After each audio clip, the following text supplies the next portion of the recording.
இயல்பாக படம் எடுப்பதில் இயக்குநர்கள் பலர் மக்கள் மனதை கவர்ந்துள்ளனர். அந்த வரிசையில் முதல் வகுப்பு மாணவனாய் திகழ்பவர் வெற்றிமாறன். பேரிலேயே வெற்றியை வைத்துள்ளதால் இதுவரை தோல்வி இவரை நெருங்க முடியவில்லை. சாதிக்க பிறந்தவர் மட்டுமல்ல, விஷயங்களை விவாதிக்கவும் பிறந்தவர் வெற்றிமாறன். முதல் படம் வெற்றி என்றால் அடுத்தடுத்த படங்களில் சுயத்தை இழந்து தடுமாறும் படைப்பாளிகள் மத்தியில் தொடர்ந்து இயல்பு நிலை மாறாத இயக்குநர் வெற்றிமாறன் பாலு மகேந்திராவின் சீடர் பொல்லாதவன் மூலம் இயக்குநராக அடியெடுத்து வைத்தவர். 17 ஆண்டுகள் தன்னை ரசிகர்கள் பக்கம் இனிப்பு கடை ஈ போல ஈர்த்தே வைத்துள்ளார்.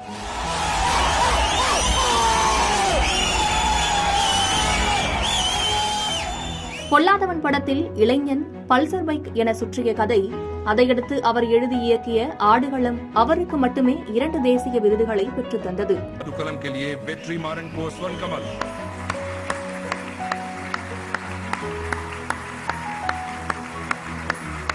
For narrating with panache and a realistic cinematic grammar, a gritty tale of love, jealousy and betrayal. விசாரணை அமைப்புகளுக்குள் வராத என்கவுண்டரை மையப்படுத்தி எடுத்த விசாரணை மேலும் ஒரு தேசிய விருதை பெற்றுத் தந்தது. இயல்பு மனம் மாறாத எளிய இயக்குநராக வடசென்னை படம் தாதாக்கள் ரவுடிகள் வாழ்க்கை பற்றி யதார்த்தம் பேசியது. சிறைக்குள் நடக்கும் விஷயங்களை மிக அழகாக காட்சிப்படுத்தியது அவரது சிறப்பு. அடுத்து வந்த அசுரன் பல்சர் பைக் இளைஞன் தனுஷை வித்தியாசமான கோணத்தில் காட்டியது. தனுஷுக்கு தேசிய விருதையும் பெற்றுத்தர வைத்தது வெற்றிமாறனின் வெற்றி என்றும் சொல்லலாம். இவரது தயாரிப்பில் உருவான காக்கா முட்டை படமும் தேசிய விருதை பெற்றது. ஒரு இயக்குனர் தான் மட்டுமே படைப்பாளி என்று கருதாமல், படைப்பாளி எங்கிருந்தாலும் அவரையும் கைதூக்கி விடுவேன் என்ற வெற்றிமாறனின் அந்த நல்ல மனது மணிகண்டன் என்ற படைப்பாளியை காக்கா முட்டை மூலம் அறிமுகப்படுத்த வைத்தது. ஒரு இயக்குனர் நினைத்தால் காமெடியனையும் கதாநாயகன் ஆக்க முடியும் என நிரூபித்தவர் பலர் உண்டு. அதில் வெற்றி பெற்றவர் இயக்குனர் சிகரம் பாலச்சந்தர். காமெடி படங்களில் மட்டுமே நடித்து வந்த நாகேஷ் கதாநாயகனாகி நீர்க்குமிழி என்ற படத்தையும், அனுபவி ராஜா அனுபவி என்கிற படத்தையும் இயக்கினார் பாலச்சந்தர். அதே வரிசையில் நடிகர் சூரியை வைத்து விடுதலை படைத்திட்டார் வெற்றிமாறன். காமெடியன்கள் கதாநாயகர்களாகும் காலத்தில் கமர்ஷியல் படங்களில் ஹீரோயிசம் காட்டுவார்கள்.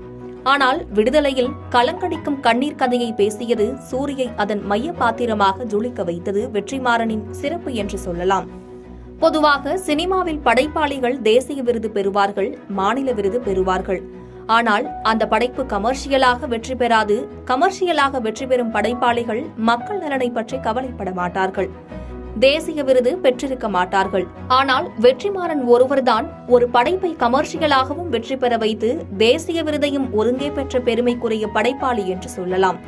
அது மட்டுமல்ல, அடுத்தடுத்து தேசிய விருதுகளை பெறுவது இவரது வாடிக்கையான வழக்கமான நிகழ்வாக இருந்து வருகிறது. படைப்பாளி எதற்கும் சொந்தமானவன் அல்ல. மொழி, இனம், மதம், ஜாதி என்ற எந்த வரைமுறைக்குள்ளும் அடங்காதவன் படைப்பாளி. அந்த வகையில்தான் ஒரு சிறந்த படைப்பாளி என்பதை வெற்றிமாறன் தொடர்ந்து நிரூபித்து வருகிறார்.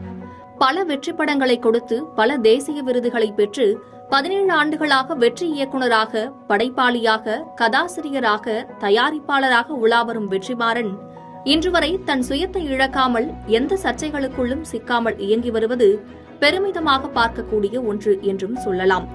வெற்றிமாறன் இன்று 49வது பிறந்த நாளை கொண்டாடுகிறார். வெற்றிமாறன் என்ற பெயருக்கு ஏற்ப பல வெற்றிகளை அவர் படைத்திட நாம் அவரை வாழ்த்துவோம்.